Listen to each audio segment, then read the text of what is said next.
Hi students, நம்ம இந்த CBSE class 10 ஸ்டூடெண்ட்ஸ்க்கான application of trigonometry exercise 9.1 question number 4ல இருந்து இப்போ பார்க்க போறோம். இதுக்கு முன்னாடி இருக்க லெசன்ஸோட எல்லா எக்ஸசைஸும் சேனல் அவைலபிளா இருக்கு. தேவைப்படுற ஸ்டூடெண்ட் பார்த்துக்கோங்க. question number 4ல the angle of elevation of top of a tower. ஒரு டவர் இருக்கு. அந்த டவரோட டாப்பை பார்க்குறாங்க. angle of elevation of இதான் டாப் ஆஃப் த டவர். இதை பார்க்குறாங்க. எங்கேருந்து பார்க்குறாங்க? From the point on the ground, கிரவுண்டில் இருந்து. ஸோ இதோட டவருக்கு ஒரு லைன் போட்டிருக்கோம். கிரவுண்ட் அப்படின்றது இப்போ கீழே இப்படி வரைஞ்சிக்கலாம். இதான் உங்களோட கிரவுண்டில் இருக்கிற ஒரு பாயிண்ட்லேருந்து இந்த டவரோட டாப்பை பார்க்குறாங்க. ஆங்கிள் ஆஃப் எலிவேஷன் வந்து 30 டிகிரி அப்படின்னு மென்ஷன் ஆயிருக்கு. இதுதான் உங்களோட ஆங்கிள் ஆஃப் எலிவேஷன். இங்கேருந்து இங்கே டாப்பை பார்க்குறாங்க. ஃப்ரம் த பாயிண்ட் அந்த கிரவுண்ட், இந்த பாயிண்ட்டை நம்ம எடுத்துட்டோம். விச் இஸ், அந்த பாயிண்ட் எங்கே இருந்ததுன்னா which is 30 metre away from the foot of the tower. இதான் ஃபுட் ஆஃப் த டவர். இதுலேருந்து இந்த பாயிண்ட் எவ்வளோ தூரத்தில் இருந்ததுன்னா 30 மீட்டரில் இருந்தது.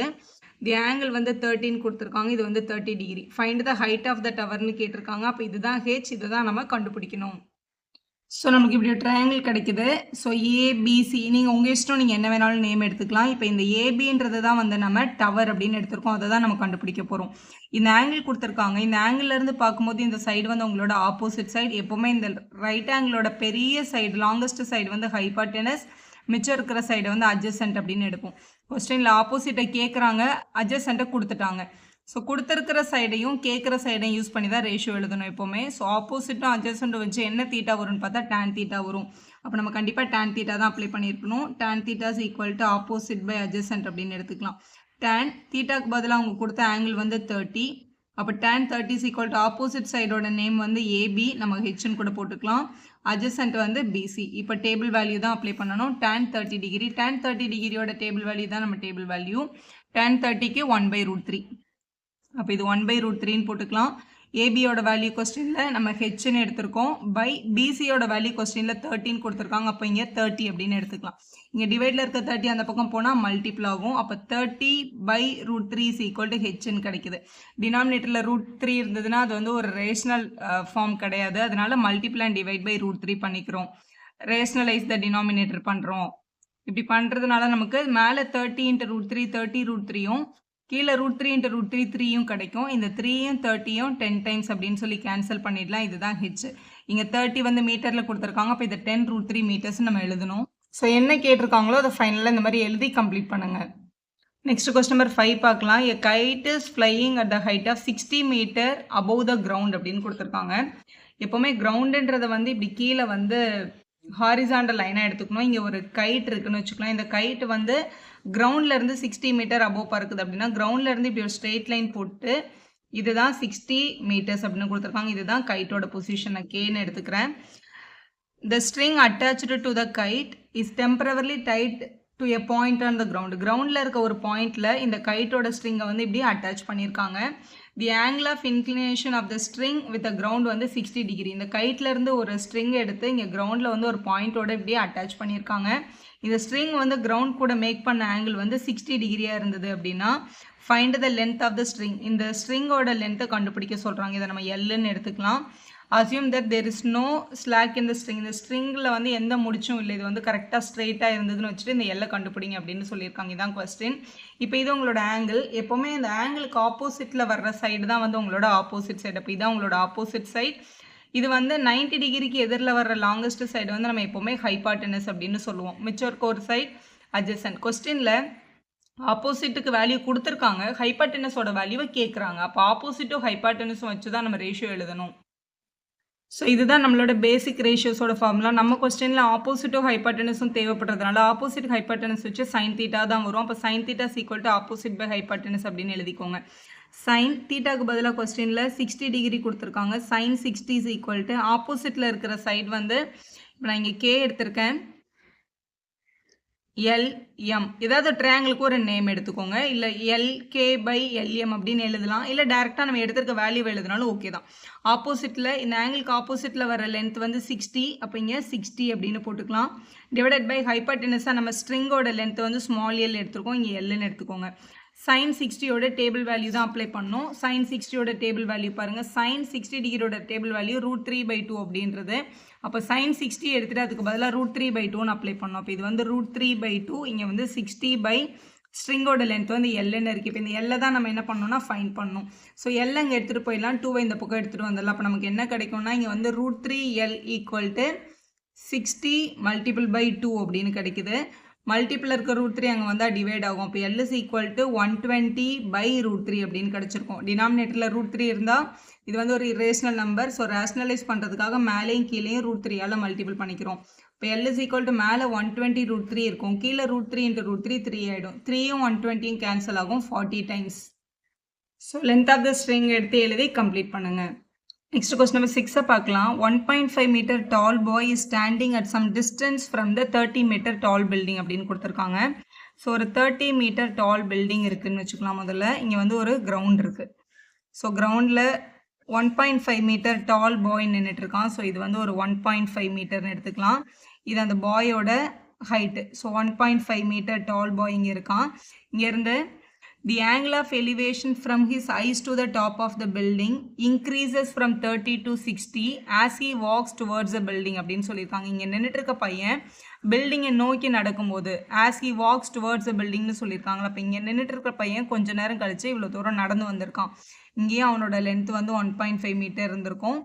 ஃப்ரம் த ஐஸ் அப்படின்னு சொல்லியிருக்காங்க. அவன் கண்ணில் இருந்து இந்த பில்டிங்கோட ஹைட்டை வந்து இங்கே பார்க்குறான். இதுதான் ஆங்கிள் ஆஃப் எலிவேஷன். ஆக்சுவலாக இப்படி நின்றுட்டு இருக்க ஒருத்தரோட லைன் ஆஃப் சைட் வந்து இப்படி தான் போயிருக்கும். இப்படி பார்க்க வேண்டிய ஒருத்தர் இவ்வளோ தூரம் கண்ணை மேலே தூக்கி பார்க்குறாங்களே, இதை தான் வந்து என்னன்னு சொல்லுவோம்னா ஆங்கிள் ஆஃப் எலிவேஷன் அப்படின்னு சொல்லுவோம். இந்த ஆங்கிள் வந்து என்ன ஆகுதுன்னா 30 டிகிரி to 60 டிகிரியாக மாறுது. இங்கேருந்து பில்டிங்கை பார்க்கும்போது 30 டிகிரியில் பில்டிங் தெரிஞ்சிருக்கு. இன்னும் கொஞ்சம் தூரம் முன்னாடி நடந்து போய் இங்கேருந்து திருப்பியும் பில்டிங்கை பார்க்கும்போது அந்த பில்டிங் வந்து அவனுக்கு என்ன டிகிரியில் தெரிஞ்சிருக்கு அப்படின்னா 60 டிகிரியில் தான் தெரிஞ்சிருக்கு.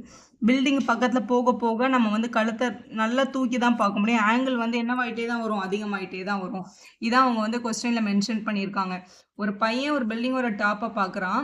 அந்த ஆங்கிள் வந்து 30 to 60 மாறுது as he walks towards a building அப்படின்னா முதல்ல அந்த பில்டிங்கை பார்க்கும்போது 30 டிகிரியில் தெரிஞ்சுது. கொஞ்சம் தூரம் நடந்து போய் பார்க்கும்போது 60 டிகிரியில் தெரிஞ்சது. இதுதான் அதோட மீனிங். இந்த பில்டிங்கோட மொத்த ஹைட் வந்து என்னன்னு கொஸ்டினில் கொடுத்துருக்காங்கன்னா 30 மீட்டர் அப்படின்னு கொடுத்துருக்காங்க. இதில் வந்து இந்த லென்த் மட்டும் பார்த்தா அந்த பாயோட ஹைட் ஆக்சுவலாக இது வந்து ஒரு 1.5 மீட்டராக இருந்திருக்கும். அப்போ இந்த ரிமைனிங் இருக்கிற போர்ஷனை கண்டுபிடிக்கணும்னா இந்த 30 மீட்டர்லேருந்து இந்த 1.5 மீட்டர் நம்ம என்ன பண்ணிடணும், மைனஸ் பண்ணிடணும். நம்ம ஏதாவது ஒரு ஆல்பாபெட்ஸ் எடுத்துக்கலாம். உங்கள் இஷ்டம், நீங்கள் எப்படி வேணாலும் எடுக்கலாம். இப்போ ஏபி அப்படின்றது வந்து பில்டிங், சிடின்றது வந்து அந்த பாயோட ஹைட் அப்படின்னு எடுத்துக்கிறேன். ஸோ இந்த பாயிண்ட் வந்து டி, இந்த பாயிண்ட் வந்து இ. என்ன ஆல்ஃபபெட் வேணாலும் நீங்கள் போட்டுக்கோங்க. முதல்ல இந்த ஏ, ஏன்னா ட்ரையாங்கிள் வச்சு தான் நம்ம வந்து சம்ம சால்வ் பண்ணோம். ட்ரையாங்கிள்குள்ளே ஏஇடி அப்படின்றது ஒரு ரைட் ஆங்கிள் ட்ரையாங்கிள், என்ன இதான் 90 டிகிரி. ஏஇடின்றது ரைட் ஆங்கிள் ட்ரையாங்கிள், ஏஇசின்றது ஒரு ரைட் ஆங்கிள் ட்ரையாங்கிள். அது ரெண்டுத்தையும் வச்சு தான் நம்ம சம்ம கம்ப்ளீட் பண்ணோம். ஏஇயோட லென்த்து கொஸ்டினில் கொடுக்கல, நம்ம தான் கண்டுபிடிக்கிறோம். ஏஇயோட லென்த் வேணும் அப்படின்னா என்ன பண்ணணும்னா ஏபின்ற மொத்த லென்த், அதாவது இந்த பில்டிங்கோட மொத்த லென்த்துலேருந்து இந்த பாயோட ஹைட்டான இபியை நம்ம மைனஸ் பண்ணிடணும். அப்போ 30லேருந்து 1.5 மைனஸ் பண்ணிக்கணும். அப்படி மைனஸ் பண்ணால் நமக்கு கிடைக்கிற வேல்யூ ஸோ 28.5 கிடைக்கும். அப்போ 28.5 மீட்டர் அப்படின்னு எழுதிக்கலாம். இப்போ இதோட லென்த் வந்து இங்கே 28.5 அப்படின்னு கிடைக்குது. ஸோ முதல்ல இந்த ட்ரையாங்கிளை மட்டும் எடுத்துக்க போகிறோம். இன் ட்ரையாங்கிளோட பேர் வந்து ஏஇடி. ஏஇடி இந்த ட்ரையாங்கிளில் நமக்கு இருக்கிற ஆங்கிள் ஆஃப் எலிவேஷன் வந்து 60 டிகிரி. அப்போ இந்த ஆங்கிளில் இருந்து இந்த ஆப்போசிட் சைட் நமக்கு தெரியும். இந்த டிஇயை நம்ம கண்டுபிடிக்கணும். எதுக்காக அதை கண்டுபிடிக்கிறோம் அப்படின்னா கொஸ்டினில் அவங்க கேட்டிருக்கிறது வந்து அவன் எவ்வளோ தூரம் வாக் பண்ணியிருந்தா இந்த ஆங்கிள் இப்படி மாறும் அப்படின்னு கேட்குறாங்க. அப்போ ஆக்சுவலாக அவங்க வந்து சிடியோட லென்த்தை தான் நம்மளை கண்டுபிடிக்க சொல்கிறாங்க. ஸோ நம்ம என்ன பண்ண போகிறோம்னா இந்த டிஇயோட லென்த்தை கண்டுபிடிச்சிக்க போகிறோம். சிஇயோட லென்த்தையும் கண்டுபிடிச்சிட்டோம் அப்படின்னா அதை மைனஸ் பண்ணால் நமக்கு இந்த சிடி ஈஸியாக கிடச்சிரும். ஸோ இந்த டிஇயை கண்டுபிடிக்கிறது தான் நம்ம ஆம்பிஷன். இந்த ஆங்கிள்லேருந்து பார்க்கும்போது ஆப்போசிட் சைடு கொடுத்துட்டாங்க, அட்ஜசன்ட் சைடு நமக்கு தேவைப்படுது. ஸோ ஆப்போசிட் பை அட்ஜசன்ட் வச்சு நமக்கு வரக்கூடிய தீட்டா வந்து tan தீட்டா. இதுதான் பேசிக் ரேஷியோஸ். பேசிக் ரேஷியோவில் டேனுக்கு தான் ஆப்போசிட் பை அட்ஜசன்ட் வரும், அதனால tan தீட்டான்னு எழுதிக்கணும். tan 60 டிகிரிஸ் ஈக்குவல் டு 60க்கு ஆப்போசிட்டில் இருக்கிறது வந்து 28.5 டிவைடட் பை அட்ஜசன்ட் வந்து டிஇ, அதனால இங்கே டிஇ அப்படின்னு போட்டுக்கோங்க. tan 60யோட டேபிள் வேல்யூ அப்ளை பண்ணோம். ஸோ இது வந்து உங்களோட டேபிள் வேல்யூ. டேபிள் வேல்யூவில் tan 60யோட டேபிள் வேல்யூ வந்து √3. அப்போ இந்த tan 60க்கு பதிலாக நம்ம √3ன்னு போடணும். டிவைடில் இருக்க டிஇ இங்கே வந்தால் மல்டி. ஸோ இங்கே வந்து டிஇ இஸ் ஈக்குவல் டு 28.5 அப்படின்னு கிடைக்குது. ஸோ 28.5ன்னு கிடைக்குது. மல்டிப்பில் இருக்க √3 அங்கே போனால் டிவைட் ஆகும். அப்போ டிஇ இஸ் ஈக்குவல் டு 28.5/√3. இந்த டேர்ம் அப்படியே இருக்கட்டும். இப்போ நம்ம வந்து இந்த பெரிய ட்ரையாங்கிள் எடுத்துக்க போகிறோம். இன்னொரு ட்ரையாங்கிள் இன் ட்ரையாங்கிள் ஏஇசின்ற இந்த ஃபுல் ட்ரையாங்கிளில் ஆங்கிள் ஆஃப் எலிவேஷன் யாருன்னு பார்த்தீங்கன்னா 30 டிகிரி. இவங்களுக்கும் ஆப்போசிட் கொடுத்துருக்காங்க. நம்ம அட்ஜசண்ட்டை தான் கண்டுபிடிக்கணும். அப்போ நம்ம எழுதிக்கலாம் tan 30 degrees equal to opposite side வந்து ஏஇ இல்லைன்னா உங்களோட 28.5 டேரெக்டாக எழுதிக்கலாம். இந்த அட்ஜசன்ட் சைடு எழுதும்போது சிலேருந்து இ வரைக்கும் சைடு வரும். இங்கே ஏஇ இசி சிஏ இந்த 3 ஆல்ஃபபெட் தான் நம்ம யூஸ் பண்ணணும். நடுவில் இருக்க டி அந்த ட்ரையாங்கிளோட சைடில் கிடையாது. அப்போ நம்ம கண்டிப்பாக சிடின்னு எழுதவே முடியாது, சிஇ தான் எழுத முடியும். இப்போ சிஇ அப்படின்னு எழுதிக்கோங்க. ஸோ இங்கே வேல்யூ சப்ஸ்டியூட் பண்ண போகிறோம். tan 30 டிகிரியோட டேபிள் வேல்யூ இதான் உங்களோட tan 30யோட டேபிள் வேல்யூ 1/√3. அப்போ இங்கே 1/√3ன்னு எடுத்துக்கலாம். ஏஇக்கு பதிலாக கொஸ்டினில் 28.5 கொடுத்துருக்காங்க. சிஇயோட லென்த் நமக்கு தெரியாது, அதனால இங்கே சிஇ அப்படியே இருக்கட்டும். ஸோ டிவைடில் இருக்க சிஇ இங்கேயும் இந்த √3 அந்த பக்கமாக எடுத்துகிட்டு போயிடலாம். அப்போ சிஇ இஸ் ஈக்குவல் டு 28.5√3 அப்படின்னு கிடைக்குது. இங்கே √3 வந்து மேலே இருக்குது, இங்கே √3 வந்து கீழே கிடச்சிருக்கு. ஸோ டைரெக்டாக நமக்கு சப்ட்ராக்ட் பண்ண முடியாது, அதனால இதை ரேஷ்னலைஸ் பண்ணிக்கலாம். √3/√3 பண்ணிக்கோங்க இங்கே. அப்போ டி இஸ் ஈக்குவல் டு மேலே 28.5√3 வரும், கீழே √3 × √3 3ன்னு கிடைக்கும். ஸோ இதை கேன்சல் பண்ண முடியும் நம்மளால். ஸோ இங்கே 9 டைம்ஸ் வந்து 27 பேலன்ஸ் 1 9.5√3 அப்படின்னு கிடைக்குது. அதுதான் டிஇயோட வேல்யூ. டிஇ வந்து 9.5√3 அப்படின்னு கிடைச்சிருக்கு. இப்போ கொஸ்டினில் நம்ம கண்டுபிடிக்க வேண்டிய லென்த் வந்து ஆக்சுவலாக சிடியோட லென்த்து தான் வேணும். அப்போ சிஇலேருந்து டிஇயை மைனஸ் பண்ணிடணும். அதுதான் உங்களோட ஃபைனல் கொஸ்டின். சிடி தேவைப்படுது, அதனால சிஇயோட மொத்த லென்த்துலேருந்து டிஇயை மைனஸ் பண்ணிக்கலாம். சிஇக்கு பதிலாக நம்ம கண்டுபிடிச்சிருக்க வேல்யூ வந்து 28.5√3. டிக்கு பதிலாக நம்ம கண்டுபிடிச்சிருக்க வேல்யூ வந்து 9.5√3. ஸோ ரெண்டுத்துலையுமே √3 காமனாக இருக்கிறதுனால அதை வெளியில் எடுத்துகிட்டு நம்பர்ஸை மைனஸ் பண்ணிட முடியும். இப்படி எழுதிட்டு மைனஸ் பண்ணிக்கோங்க. இது மைனஸ் பண்ணால் கிடைக்கிற வேல்யூ. ஸோ இதை மைனஸ் பண்ணால் 19√3 கிடைக்குது. கொஸ்டினில் மீட்டர்னு மென்ஷன் பண்ணியிருக்காங்க, மீட்டர். அப்போ வந்து அவங்க கேட்டிருக்க question the distance he walked towards a building is 19√3 மீட்டர்னு எழுதி சம்மை கம்ப்ளீட் பண்ணிடுங்க. வீடியோ யூஸ்ஃபுல்லாக இருந்தால் ஒரு லைக் போடுங்க, உங்கள் ஃப்ரெண்ட்ஸ்க்கும் ஷேர் பண்ணுங்கள். Subscribe our channel for more videos.